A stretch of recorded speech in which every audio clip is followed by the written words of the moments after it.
ढोलकपुर नाम का एक गांव जंगल के पास बसा था। ऐसा माना जाता था कि जंगल में एक चुड़ैल रहती है। एक दिन की बात है, बिरजू शहर से आ रहा होता है और रामू को रास्ते में बैठा देखता है तो उससे बात करने के लिए रुक जाता है और कहता है, भाई तुम्हें तो पता ही होगा कि मैं भी शहर से आ रहा हूँ और मैं गांव के और मैं इस गांव में इस जंगल के रास्ते आया हूँ। दिन में तो वो जंगल इतना सुंदर है कि मैं तुम्हें क्या बताऊँ, लेकिन रात होते ही जैसे गांव के सभी लोग कहते हैं, वहां पे पता नहीं क्या हो जाता है कि सारे पेड़ पौधे हिलने लगते हैं। ऐसा लगता है कोई राक्षस हमें घूर रहा हो और चुड़ैलों की आवाजें आने लगती है। मैं तो बहुत खुश हूँ कि मैं बच गया।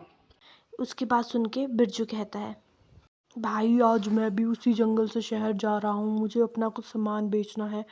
अब मैं वहाँ जाना तो नहीं चाहता लेकिन मुझे जाना पड़ रहा है। अब मैं क्या करूँ, मुझे कुछ समझ नहीं आ रहा है। मुझे लगता है मुझे समय से निकल जाना चाहिए वरना मैं बुरा फंस जाऊँगा। ये सुन के रामू कहता है, तब तुम अभी तक यहाँ बैठ के क्या कर रहे? तुम्हें तो अभी तक निकल जाना चाहिए। अगर तुमने और समय लगाया तो शाम हो जाएगी और तुम्हें रात को उस जंगल से गुजरना होगा।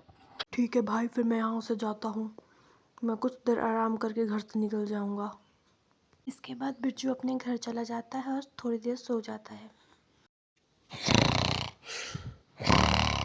सोते सोते समय का पता नहीं चलता, लेकिन जब वो उठता है तो शाम हो चुकी होती है। ये सब देख के वो परेशान हो जाता है क्योंकि वो जानता है उसे आज जाना ही होगा। इसलिए वो घर से बाहर निकलता है। वह घर से बाहर निकल के भी काफ़ी परेशान होता है और अपने से बात करने लगता है, काश मैं आज नहीं जाना चाहता, मुझे यहीं रहना है।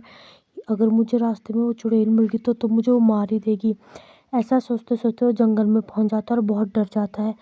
डर के कारण वो भागने लगता है और अजीब अजीब हरकतें करने लगता है। जब वो बहुत तेज तेज भाग रहा था तभी उसे अचानक भ्रम होने लगता है कि उसका कोई पीछा कर रहा है और उसे कोई मारना चाहता है। तभी उसे आगे एक चुड़ैल बैठी दिखती है और बहुत डर जाता है।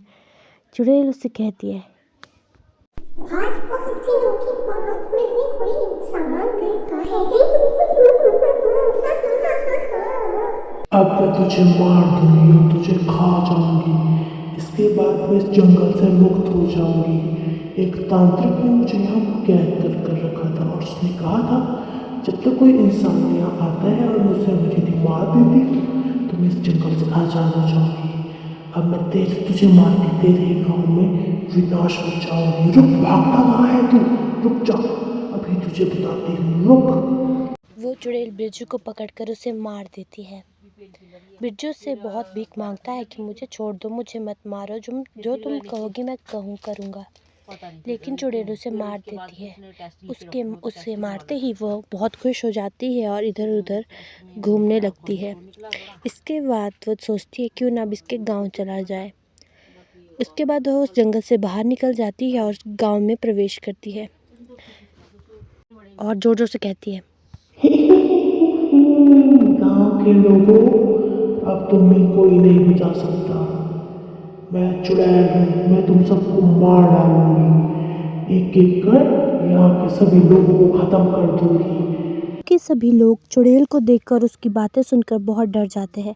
वे कुछ देर आपस में बात करते हैं कि अब क्या किया जाए, लेकिन फिर से चुड़ैल की हंसी सुनाई देने लगती है और वो लोग बहुत डर जाते हैं और इधर उधर भागने लगते हैं।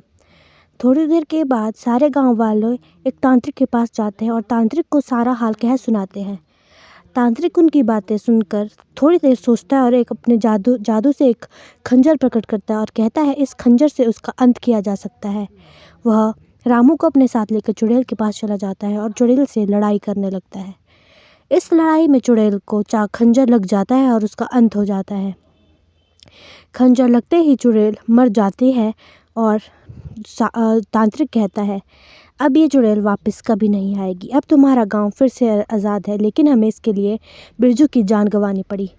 चुड़ैल का अंत होते ही सारे गांव वाले बहुत खुश हो जाते हैं और खुशी से नाचने लगते हैं और इसके बाद से उनके गांव में कभी भी कोई और मुसीबत नहीं आई। और क्योंकि वे जानते थे अगर उनके गांव में फिर से कोई चुड़ैल या भूत आता है तो तांत्रिक उनकी रक्षा करने के लिए तत्पर है। वे सब बहुत खुश हो जाते हैं।